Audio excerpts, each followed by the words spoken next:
I'm Dave Johnson, and I am the producer and director on Spokes. I am Carla Stillwell, and I am co-producer, and I am also co-writer on the project Spokes. I'm Brandon Gerard Minor, and I am starring as Sean Ross in the film Spokes. My name is Cassandra Bell. I'm the assistant director, and I am working on this awesome project called Spokes with the amazing team of David Johnson and Carla. Hey, boom! Y'all better get y'all tickets and watch this film because it's off the chain. And your girl is out. Spokes is a bicycle resale shop, but it's a few special things about Spokes. So I'll call Spokes a front. It is a piece about, it's a horror film. I'm trying to say it without giving it away. There is a lot of different things that take place at this Spokes place. And I'll just say Spokes is connected to a lot of powerful people, and there are many other things that take place at Spokes other than just selling bicycles or rebuilding bicycles. He does puts himself in this position where some foul, crazy, ridiculous shite happens to him and his chick. Things are very real. It's not a myth. It is a fact that can be proven by the sad stories of the young people that were victims of this unfortunate situation. What human beings are capable of doing to each other is extraordinary. Human trafficking is no different than slavery, and slavery goes all the way back through history. You know, whether you're talking about in the instance of modern human trafficking, whether you're talking about forced labor or you're talking about sex trafficking, which is a huge thing now. As a matter of fact, I just saw something very recently that I read that said the gangs here in Chicago are now actually divesting their interest away from selling drugs because they're making so much money off of selling these girls. I believe that human trafficking is more about power and money than we think it is about race and culture. There was an article that popped up there about a guy out in the Chicago suburbs who they found body parts, just a whole trough of body parts. And then out in China, they got nailed for organ harvesting. And I kept seeing all these different articles, and I was like, man, this is something that nobody's really talking about. It is literally kidnapping women and children off of the street and selling them into the sex trade. And organ harvesting is a real thing. It happens.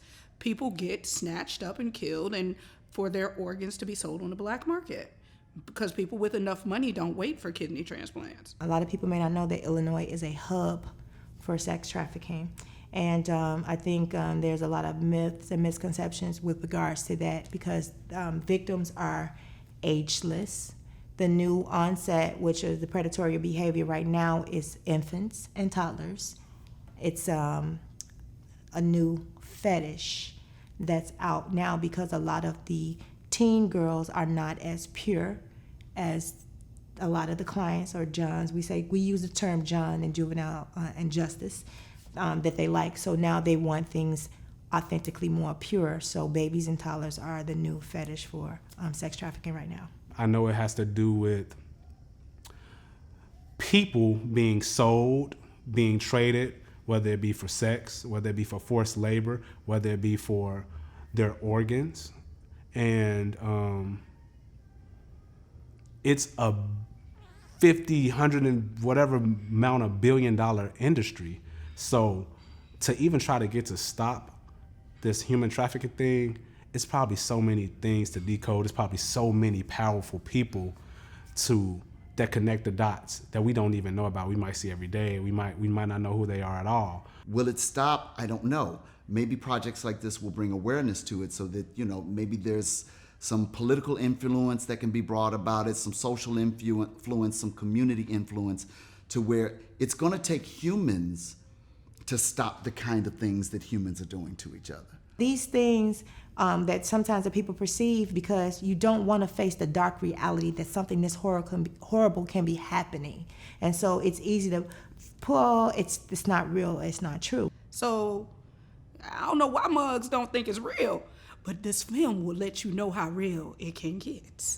Police violence in the black community was an urban tale for a very long time, until Rodney King was getting beat on the 9 o'clock news. Then suddenly mainstream media and mainstream America and the world had to go, wow, look at what's going on to these black people. It became real for them. So these are stories that were trans, that have come through, and people say, oh, that's just a myth. That's just something that we say. It's like a superstition, but it's not for real. However, what I tell people all the time is that a lot of these things start in truth. These are things that go on in communities that they don't have enough tangible evidence to support its reality. So it becomes an urban legend. It becomes something that we know in our community. This is very real. This is really happening.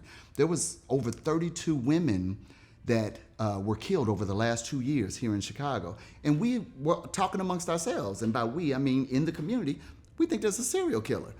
The number had to get up to 32, 35 before the police finally mentioned, hey, you know, these crimes might be connected.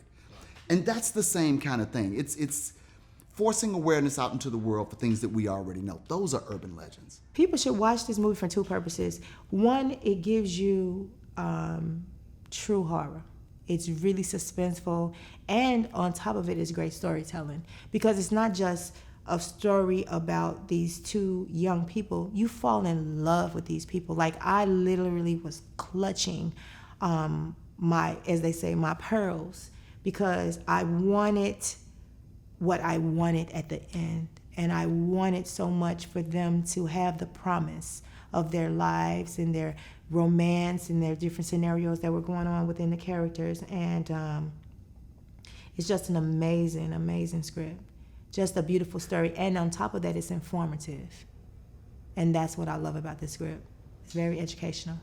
Why should people see Smokes? Well, one, they should see it because the script, and you know, I'm not being biased because I co-wrote it, but the script's incredible. It's an amazing script. I've done work for the last 20 years, and I can say hands down, it's probably the best project that I've been attached to. This is a horror flick. This is scary. Like, you gonna watch this and be like, ooh, I'm not ever going there again. Like, there are places after y'all watch this, you will not be able to go again. You're just not gonna be able to go.